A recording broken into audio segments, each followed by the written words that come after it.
Super Skrull just formed his own little suicide squad. After finally taking down the Warden, these nobodies want revenge on the Warden. Another annoyance, he makes sure the Warden doesn't leave.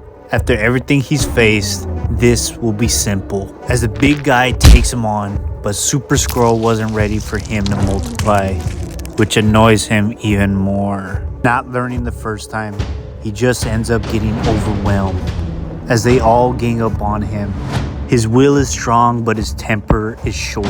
The big guy thinks that he finally has Super Skrull, but there's one thing Super Skrull hasn't used, his fire ability.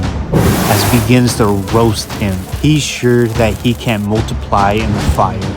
As he gives him a heat blast that he won't forget, as he finally surrenders. Now it is Praxgora's turn to turn up the heat on him, as she hits him with a super powered plasma beam, thinking she can burn him down to his soul, but what she didn't realize is he can absorb unlimited amount of heat and release it back, turning around and knocking her out. And he gives them a decision: you can either choose to fight me on this stupid rock, or you could join me in a revenge against these sadistic sons. So what's it gonna be? He tells the kid to come down to the planet, and to his surprise, Super Skrull has recruited a new army. Who knew Super Skrull could be a decent leader? Praxgora was a victim to the Annihilation Wave. She lived in peace and harmony until it came and ravaged her planet, making her a prisoner to the Warden. Her crime for the life sentence was being the last of her kind. She was tormented and interrogated for days. She lived in horror until one fateful day, her days of agony finally ended. As the prison finally fell, the Warden uttered one name: Super Skrull. And for freeing them, she dedicated herself to his cause. As Super Skrull gets the army ready for the portal, Arkin is trying to tell him, we don't have enough manpower to even do this. So stop yelling at me. I need more manpower. And all he can do is think of the next best thing. And he smashes Pre to clone himself to have enough manpower. And he asks, is that good enough? All he replies is, yes, sir. Super Skrull goes back to the Warden and tells him, have you finished building my weapon? He tells him, we're in a quandary. I'm the only one who can build the weapon.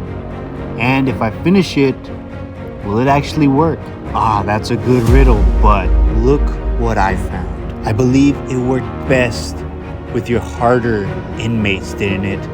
No, please have mercy. And he puts it on him himself. And sarcastically, he tells him, I knew you would come around to help. Later in the day, he brings the head of the Warden to everybody and tells them, this is the beginning. We might be outmatched, but we're not here to take them head on. We're only here to deliver a final blow.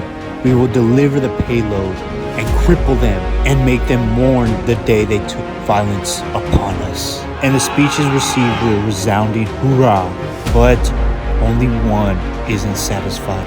He tells Arkin, why are you so dull? Are you not happy for what you have accomplished? And he tells him, it's not enough. I want to pilot the missile ship. Super Skrull hesitates and he tells him, that is a big responsibility. I spent my whole life helping others.